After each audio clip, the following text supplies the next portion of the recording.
नमस्ते सबैजनालाई। आजको यो भिडियोमा एकदमै स्पेशल गिलो चटपटेको रेसिपी लिएर आएकी छु। यो चटपटे खाँदाखेरि नेपालको ठेलामै पाउने स्वादको बन्छ।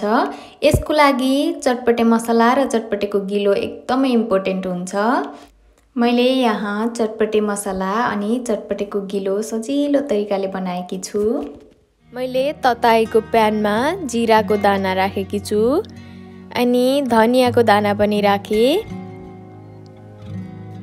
त्यस्तै सुकेको खुर्सानी राखेकी छु। क्वान्टिटी हजुरहरूले जति चाहिन्छ त्यति लिन सक्नुहुन्छ। अब यसलाई ब्राउन हुने गरी मैले भुटेकी छु। मिडियम हिटमा भुट्दा हुन्छ। अनि अन्तिममा मैले कालो तोरी राखेकी छु। तोरी राखिसकेपछि चाहिँ 1 मिनेट मात्र भुट्दा हुन्छ, किनभने तोरी एकदमै छिटो भुट्टिन्छ। त्यही भएर अब यो पाउडर बनाउनको लागि रेडी भयो। अब मैले यसमा पाउडर बनाउनको लागि राखिसके। हजुरहरूले जस्तो टाइपको ग्राइन्डर मिक्सर युज गर्दा पनि हुन्छ है त। मलाई चाहिँ यही सजिलो लाग्ने अनि यसमा बनाएको एकदमै मनपर्ने भएर मैले यसमा पिसेकी। हेर्नुस् त, अब यो रेडी पनि भयो। एकदमै सजिलो छिटो। अनि अब यो राखेपछि चटपटे आलु निम्की त एकदमै मिठो हुन्छ है त।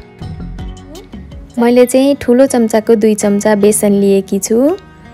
त्यसमा मैले थोरै फुड कलर राखेकी छु, एकदमै थोरै। म चाहिँ यो tandoori orange red colour use गर्छु। यसको कलर एकदमै राम्रो आउँछ। मैले यसमा 1 कप पानी राखेँ। पानी चाहिँ चिसो राख्दा पनि हुन्छ, नत्र तातो राख्दा पनि हुन्छ। मैले चाहिँ चिसै राखेकी छु। मजाले घोलिदिनुस् यसलाई। मजाले घोल्न पर्छ। यो डल्ला सबै फुटाउन पर्छ, नत्र भने चाहिँ राम्रो हुँदैन फेरि। हेर्नुस् त, यस्तो भयो। डल्ला पनि सबै फुट्यो। अब यो पकाउनलाई रेडी भयो। मैले यता प्यान तताएकी छु, त्यसमा मैले डाइरेक्ट त्यो गिलोलाई राखिदिएँ। तेल राख्न पर्दैन अनि एकदमै चलाइ पकाउनु पर्छ। चलाउन चाहिँ छोड्नु हुँदैन, नत्र भने डल्ला पर्छ, टाँसिन्छ।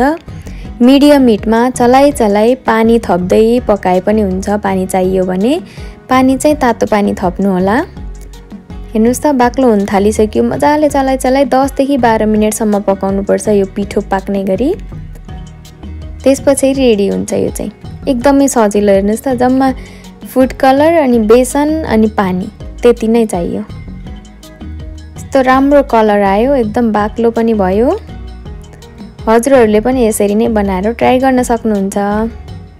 हजुर, मैले यहाँ उसिनेर काटेको आलुलाई राखेँ एउटा ठुलो बलमा। आलुको चाना सानो सानो नै हुनुपर्छ। त्यस्तै काटेको प्याज, हरियो खुर्सानी र धनियालाई पनि राखेँ। मैले चाहिँ यहाँ प्याज सेतो लिएकी छु। हजुरहरूले रातो प्याज लिनुभए पनि हुन्छ। त्यस्तै भिजाएको मटरको दानालाई पनि राखेँ मैले। अनि यो चाहिँ भुटेको चना र भुटेको हरियो मटरलाई पनि राखेँ मैले, प्याकेटको यो चाहिँ। अनि भटमास भुटेको पनि राखेँ। हजुरहरूलाई मन पर्दैन भने नराख्नु होला। यो चटपटे मसला हो। त्यस्तै रातो खुर्सानीको धुलो पनि राखेँ। अनि तिलको छोप राखेकी छु। अनि चाट मसला पनि राखिदिएँ मैले। त्यस्तै तेल पनि राखेकी छु। तेल जुनसुकै राख्नु भए पनि हुन्छ। अमिलोको लागि मैले कागतीको रस निचोरेकी छु। बिरे नुन पनि राखिदिएँ। अब यो दालमोठलाई पनि राखेकी छु। यो चाहिँ सबै बदामहरू सबै मिक्स भएको दालमोठ हो। अनि भुजा अथवा मुरैलाई राखिदिएँ र चटपटेको गिलो पनि राखेँ मैले। अब यसलाई मजाले मिक्स गर्नुपर्छ। यो चटपटेको गिलो र चटपटे मसलाको रेसिपी चाहिँ मेरो डिस्क्रिप्सन बक्समा छ लिङ्क। हजुरहरू त्यहाँ गएर हेर्न सक्नुहुन्छ। मेरो युट्युब च्यानलमा अलरेडी मैले हालिसकेको छु। हेर्नुहोस् त, कस्तो राम्रो कलर देखियो।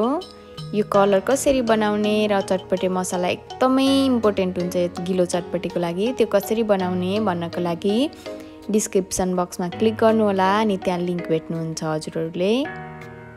वाउ, हेर्दै कस्तो खान मन लाग्ने जस्तो चटपटे बनेको छ र यसको स्वाद पनि एकदमै नेपालको ठेलामै पाउने जस्तो बनेको छ। हजुरहरूलाई मनपर्छ भने यहाँ वाइ पनि राख्न सक्नुहुन्छ है त। मैले चाहिँ वाइ नराखी बनाएकी छु र पनि एकदमै मिठो बनेको छ। माथिबाट यो भुजिया सेव राखेकी छु। तराईतिर ठेलामा अथवा स्ट्रिट फुड खाँदाखेरि यसरी नै माथिबाट सेप पनि राखेर दिन्छ र मलाई चाहिँ त्यस्तै मनपर्छ र बनाएको।